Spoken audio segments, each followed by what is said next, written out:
ಸನ್ಮಾನ್ಯ ಅಧ್ಯಕ್ಷರೇ, ಈಗ ಮಂತ್ರಿಗಳು ಅವರ ಇಲಾಖೆಯನ್ನ ಏನೇನು ಸಮರ್ಥನೆ ಮಾಡ್ಕೋಬೇಕೋ ಅದು ಕೊಟ್ಟಿದ್ದಾರೆ. ಅವರು ಪದೇ ಪದೇ ಮತ್ತೆ ಅದನ್ನೇ ತಪ್ಪುಗಳನ್ನ ಮಾಡ್ತಾ ಇದ್ದಾರೆ. ಮತ್ತೆ ಅದೇ ತಪ್ಪುಗಳನ್ನ ನಾನು ಹೇಳಿದೆ.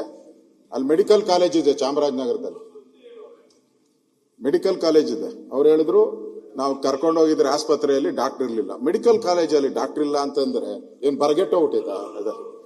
ಹನೂರಲ್ಲಿ ಮೆಡಿಕಲ್ ಕಾಲೇಜ್ ಇಲ್ಲ, ಹನೂರ್ ತಾಲೂಕಿದ್ದು ಚಾಮರಾಜನಗರದಲ್ಲಿ ಇದೆಯಲ್ಲ, ಆ ಜಿಲ್ಲೆಯಲ್ಲಿ ಇದೆಯಲ್ಲ. ಕೊಳ್ಳೇಗಾಲಕ್ಕೆ ಹೋಗಿದ್ದಾರೆ, ಅಲ್ಲಲ್ಲ ಕೊಳ್ಳೇಗಾಲದಲ್ಲಿ 3 ಜನ ಸತ್ತೋಗಿದ್ದಾರೆ ಅಂತ ಹೇಳಿದ್ದಾರೆ. ಆಮೇಲೆ KR ಪೇಟೆ ಇದಕ್ಕೆ ಹಾಸ್ಪಿಟಲ್ ನೀವು ಒಂಥರ ಸೆಟ್ ಮಾಡ್ಕೊಂಡಂಗಿದ್ದೀರಿ. ಅಲ್ಲ, ಸೆಟ್ ಮಾಡ್ಬಿಟ್ಟು ದೂರ ತಗೊಂಡೋದ್ರೆ ಪ್ರೊಟೆಸ್ಟ್ ಮಾಡೋರಿಗೆಲ್ಲ ಸ್ವಲ್ಪ ದೂರ ತಗೊಂಡೋದ್ರೆ ಒಳ್ಳೇದಾಗ್ತೈತೆ ಅಂತ ಮಾಡಿ ಸೆಟ್ ಮಾಡವ್ರೆ ಅಧ್ಯಕ್ಷ. ಅವ್ರ ಜಿಲ್ಲೆಯಲ್ಲೇ ಮೆಡಿಕಲ್ ಕಾಲೇಜ್ ಇದೆ, ಜಿಲ್ಲೆಯಲ್ಲೇ ಮೆಡಿಕಲ್ ಆಗ್ಲಿ. ಅದನ್ನೇ ನಾನು ಹೇಳೋದು. ಮತ್ತೆ ಪರಮೇಶ್ವರ್ ಇದ್ದಾರೆ ಅಧ್ಯಕ್ಷರೇ.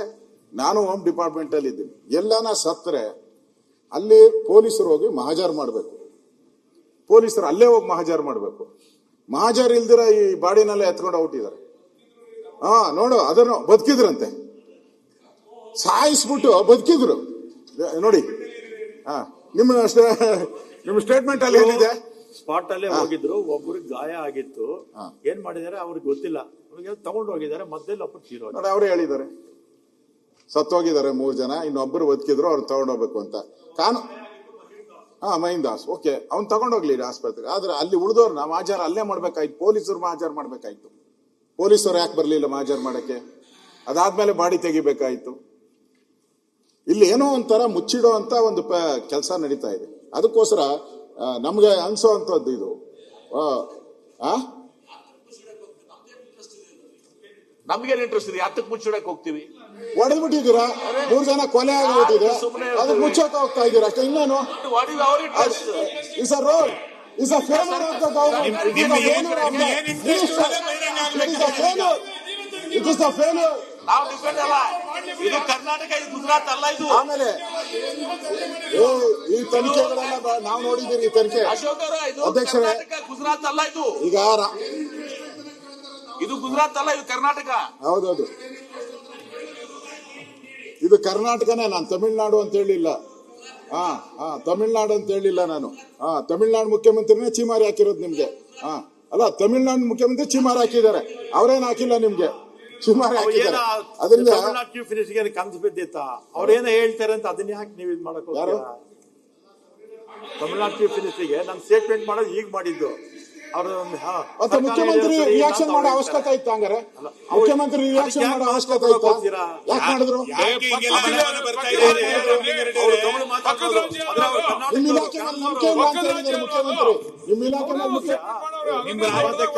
ನಿಮ್ಮ ರಾಜ್ಯದ ಆಡಳಿತವನ್ನ ಬೇರೆ ರಾಜ್ಯಗಳು ನಡೆಸ್ತಾ ಇದ್ದಾರೆ. ಇಲ್ಲಿ ರಾಜ್ಯದ ಸಚಿವ ಸಂಪುಟ ಆಡಳಿತ ನಿರ್ಣಯ ಎಲ್ಲವೂ ಕೂಡ ಬೇರೆ ರಾಜ್ಯದವರು ನಡೆಸ್ತಾ ಇರೋದು.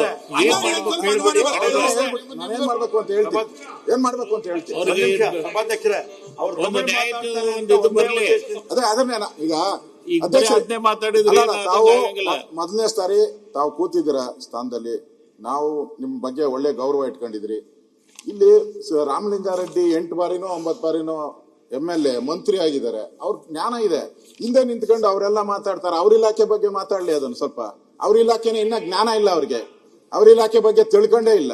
ಬೇರೆ ಬೇರೆ ಇಲಾಖೆಗಳೆಲ್ಲ ಬಂದು ಮಾತಾಡ್ತಾರೆ. ಹೊಸದಾಗಿ ಬಂದಿದ್ದಾರೆ, ತಿಳ್ಕೊಂಡ್ಲಿ ಅವ್ರ ಇಲಾಖೆ ಫಸ್ಟ್. ಬೇರೆ ಒಂದ್ ನಿಮಿಷ ದಯಮಾಡಿ, ಅವ್ರ ಇಲಾಖೆ ಮಾತಾಡ್ತಾರೆ. ಸದನದಲ್ಲಿ ನಾವು ಕೂಡ ಇರ್ಬೋದು, ಮಾಡಕ್ ಬರಲ್ಲ. ಅಲ್ಲಿ MLA ಹೋಗಿ ಅಲ್ಲಿ ಕೂತ್ಕೊಂಡು ಮಾತಾಡು. ಮಾತಾಡಲ್ವಾ? ಒಂದು ಇಲಾಖೆಗೆ ಸಂಬಂಧಪಟ್ಟಂತೆ ಇನ್ನೊಂದು ಇಲಾಖೆ ಸಚಿವರು ಮಾತಾಡಕ್ ಬರಲ್ಲ. ಅವ್ರಿಲ್ಲ ಅಂದ್ರೆ ಮಾತಾಡ್ಲಿ. ಮಂತ್ರಿ ಇಲ್ಲ, ಅವ್ರ ಸಮರ್ಥರಿಲ್ಲ, ಅವ್ರಿಗೆ ಜ್ಞಾನ ಇಲ್ಲ ಅಂತ ಹೇಳಿದ್ರೆ ಮಾತಾಡ್ಲಿ. ಅವ್ರ ಜ್ಞಾನ ಐತೆ, ಎಲ್ಲ ಐತೆ ಅಂದ್ರೆ ಮಾತಾಡಿದ್ರೆ ಅವ್ರನ್ನ ಇನ್ಸಲ್ಟ್ ಮಾಡ್ದಂಗೆ ಆಗ್ತೈತೆ. ಯಾಕೆ ಮಾತಾಡ್ತೀರಾ? ಅವ್ರನ್ನ ಇನ್ಸಲ್ಟ್ ಯಾಕೆ ಮಾಡ್ತೀರಾ? ಇನ್ಸಲ್ಟ್ ಮಾಡಬೇಡಿ ಅವ್ರನ್ನ. ಅಧ್ಯಕ್ಷರ, ಅದಕ್ಕೆ ನಾನು ಮಹಾಜರ್ ಮಾಡೋದ್ರಲ್ಲೂ ತಪ್ಪು ಮಾಡಿದ್ದಾರೆ. ಅದಕ್ಕೆ ನಾನು ಸರ್ಕಾರಕ್ಕೆ ಡಿಮ್ಯಾಂಡ್ ಮಾಡೋ ಅಂಥದ್ದು, ಅವ್ರಿಗೆ 1 ಕೋಟಿ ರೂಪಾಯಿ ಪರಿಹಾರ ಕೊಡಬೇಕು ಅಂತ ಹೇಳಿ ನಾನು ಡಿಮ್ಯಾಂಡ್ ಮಾಡ್ತಾ ಇದ್ದೀನಿ. 1 ಕೋಟಿ ರೂಪಾಯಿ. ಯಾಕಂದ್ರೆ ಅಮಾಯಕರನ್ನ ಹೊಡೆದಿದ್ದಾರೆ, ಅವಶ್ಯಕತೆ ಇರಲ್ಲ. ವೀರಪ್ಪನ ಆಗಿದ್ರೆ ಪರವಾಗಿಲ್ಲ, ವೀರಪ್ಪನ ಆಗಿದ್ರೆ ಏನೋ ಪರವಾಗಿಲ್ಲ, ಕೊಡ್ಬೇಕು ಅನ್ನೋ ಆಗ್ರಹ ಮಾಡ್ತೀನಿ. ಮಂತ್ರಿಗಳು ಹೇಳಿದ್ದಾರೆ ಅಲ್ಲೋಗಿ. ಆಮೇಲೆ ಇಲ್ಲಿ ಹೇಳಿದ್ದಾರೆ ನಾವು ಇಲಾಖಾ ತನಿಖೆ ಅಂತೇಳಿ ಅವ್ರು ಮ್ಯಾಜಿಸ್ಟ್ರೇಟ್ ತನಿಖೆ ಅಂದ್ರೆ ನಿಮ್ಗೇನೋ ಅರ್ಥ ಮಾಡ್ಕೊಂಬಿಟ್ಟಿರ ಆಮೇಲೆ ಏನನ್ನ ಕೋರ್ಟ್ ಅವರು ಅಂತ ಕೋರ್ಟ್ ಅಲ್ಲ ಇವರೇ ಇಲ್ಲಿಲ್ಲೇ ಅಡ್ಜಸ್ಟ್ಮೆಂಟ್ AC ಅಸಿಸ್ಟೆಂಟ್ ಕಮಿಷನರು ತನಿಖೆ ಮಾಡೋದು, ಪೊಲೀಸರು ಅಸಿಸ್ಟೆಂಟ್ ಕಮಿಷನರ್ ಏನ್ ತನಿಖೆ ಅವರೇ ಬರ್ತೈತೆ. ಯಾರ್ಯಾರು ಈ ತರ ಮಾಡಿದಾರೋ ಅದೆಲ್ಲ ಫೇವರ್ಗೆ ಗೌರ್ಮೆಂಟ್ ಫೇವರ್ಗೆ ಕೊಡ್ತಾನೆ. ಗೌರ್ಮೆಂಟ್ ಅಧೀನದಲ್ಲಿ ಕೆಲಸ ಮಾಡ್ತಾನೆ, ಅವನಿಂದ ನ್ಯಾಯ ಎಲ್ಲಿ ಸಿಗ್ತೈತೆ? ತಪ್ಪು ಯಾರ್ದಾನ ಆಗಿರ್ಲಿ ಅಧ್ಯಕ್ಷರೇ, ಅವ್ರ ಕಾಡುಗಳ್ಳ ಅಂತಾರೆ, ಜನ ರೈತರು ಅಂತಾರೆ. ಸತ್ಯ ಯಾರಿಗೂ ಹೊರಗಡೆ ಬರ್ಬೇಕಲ್ಲ, ಮುಂದೆ ಈ ತರದ ಘಟನೆ ಆಗ್ಬಾರ್ದಲ್ಲ. ಹೊಸದಾಗಿ ಮಂತ್ರಿಮಂಡಲ ಬಂದಿದೆ, ಬಂದ ತಕ್ಷಣ 3 ಜನ ಎನ್ಕೌಂಟರ್ ಅಂತ ಹೇಳಿದ್ರೆ ಈ ಸರ್ಕಾರ ಏನ್ ತಿಳ್ಕೊಂಡ್ರೆ ಎನ್ಕೌಂಟರ್ ಸರ್ಕಾರ ಅಂತ ತಿಳ್ಕೊಂಡ್ಬಿಡ್ತಾರೆ. ಬರೀ ಎನ್ಕೌಂಟರ್ಗಳ ಮೇಲೆನೆ ಸರ್ಕಾರ ನಡೀತೈತೆ ಹಾಗಾರೆ. ಅದರಿಂದ ಅಧ್ಯಕ್ಷ ಇದನ್ನ ನ್ಯಾಯಾಂಗ ತನಿಖೆಗೆ ಒಪ್ಪಿಸ್ಬೇಕು. 1 ಕೋಟಿ ಪರಿಹಾರ ಕೊಡಬೇಕು, ನ್ಯಾಯಾಂಗ ತನಿಖೆ ಕೊಡ್ಬೇಕು. ಇದನ್ನ ನಾವು ಡಿಮ್ಯಾಂಡ್ ಮಾಡ್ತಾ ಇದ್ದೀರಿ. ಮತ್ತೆ ನೈತಿಕ ಹೊಣೆ ಹೊರಬೇಕು. ನಮ್ಮ ರಾಮಲಿಂಗಾರೆಡ್ಡಿ ಅವರು ಹೊಸದಾಗಿ ಬಂದಿದ್ದಾರೆ, ನೈತಿಕ ಹೊಣೆ ಹೊತ್ತು ರಾಜೀನಾಮೆ ಕೊಡಬೇಕು ಅಂತೇಳಿ ಆಗ್ರಹವನ್ನ ಮಾಡ್ತಾ ಇದ್ದೀನಿ ಅಧ್ಯಕ್ಷ. ನ್ಯೂಸ್ ಫಸ್ಟ್ ನಿರ್ಭೀತಿಯಿಂದ ನಿಮ್ಮ ಪರವಾಗಿ.